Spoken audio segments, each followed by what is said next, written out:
Buongiorno a tutti, siamo gli alunni della prima B della scuola secondaria di San Giovanni Suergiu Guglielmo Marconi e oggi nell'ambito del progetto La Scuola che Legge, in collaborazione con la cooperativa Mela, stiamo intervistando l'autrice di Marlina dei Misteri, Livy Former. Perché hai scelto lo pseudonimo Livy Former?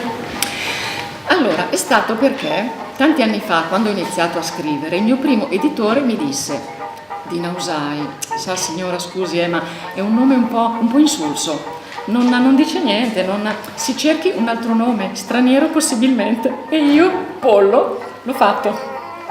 Nel tempo, per la verità, avrei voluto poi usare nuovamente il mio nome, però iniziavo a essere conosciuta come Livy Former e quindi ho continuato così, non so. Prima o poi magari cambio, però non è detto. Perché dopo tanti anni a Milano ho deciso di tornare in Sardegna? È sempre stato il mio sogno, perché sono sarda e mi sono sempre sentita sarda. A Milano, quando qualcuno magari si parlava di luoghi da dove uno veniva, io sono sarda, l'ho sempre detto con grande orgoglio e quindi è sempre stato il mio sogno. Perché hai deciso di chiamare il libro Marlina dei Misteri, di ambientarlo nel Medioevo e a Orbeto?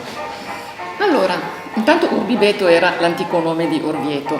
Ho deciso di chiamarla Marlina perché quando mi è venuto in mente il personaggio, questa ragazza bionda, così mi è venuto in mente anche il nome, pura fantasia. Oltretutto a Orvieto, Urbibeto, perché è una città che amo tantissimo, proprio la sua storia, tutto quello che è successo a Orvieto. Ci sono dei palazzi bellissimi, è una città che per me è un po' magica. Ecco, per questo. Come sei documentata per usare i costumi del periodo storico? Libri di storia, cioè cose che mi ricordavo, però libri di storia, tanti libri di storia, libri proprio anche sui costumi di quell'epoca, sì, per forza.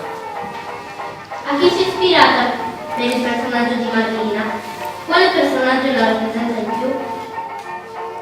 Cioè me? Non saprei, non scrivo mai basandomi su di me.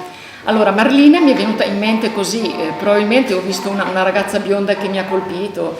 Delle volte guardo voi e poi magari mi viene in mente un personaggio, o magari quando penso a un personaggio mi viene in mente qualcuno di voi, oppure un misto di voi. Tanti ragazzi che vedo, belli, simpatici. Siete tutti belli e simpatici. Quanto tempo impiega per scrivere il romanzo? Ha avuto il blocco dello scrittore? Io non ho mai blocchi dello scrittore, fortunatamente, almeno finora no, perché ho sempre in mente, anzi, tantissime cose che non riesco a scrivere. Magari mi viene in mente qualcosa, prendo un appunto e poi dopo lo lascio lì perché magari non riesco. Ma avevi chiesto la prima domanda? Quanto tempo impiega? Quanto tempo? Credo 6 mesi, probabilmente, forse anche meno come storia, però poi per via di tutte le ricerche, una cosa e l'altra, è chiaro che ho impiegato molto più tempo di quello che impiego per scrivere un libro solitamente. Ha vinto qualche premio letterario? Marlina, sì, ha vinto un primo premio Città di Ceriale, un primo premio, accidenti, a Milano era qualcosa attraverso la letteratura, la cultura, io non me li ricordo neanche. Sì, comunque ha vinto 2 primi premi e anche un altro premio l'anno scorso, il premio di una rivista letteraria che si chiama, non mi ricordo ragazzi, però insomma sì, ha vinto dei premi. A quale dei suoi romanzi è perfezionata? L'ultimo, quello che sto scrivendo ora, ovviamente. Io quando scrivo un romanzo poi dopo me ne dimentico completamente, nel senso che magari certo me lo ricordo perché ve lo presento, perché magari se ne parla, perché magari lo mando a un premio. Molto raramente, però ogni tanto devo mandare qualcosa a qualche premio. Quindi poi il libro al quale sono più affezionata è proprio quello che sto scrivendo. In questo momento sto scrivendo il seguito di un fantasy. E anzi l'ho anche finito, lo sto un po' rivedendo, eccetera, eccetera, e quindi in questo momento è quello il libro che mi preme, che amo.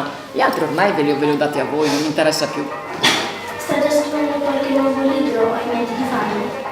Sì, io ho lì, anzi fermi, vado avanti un po' a singhiozzo, altri due libri, 3 diciamo, sì.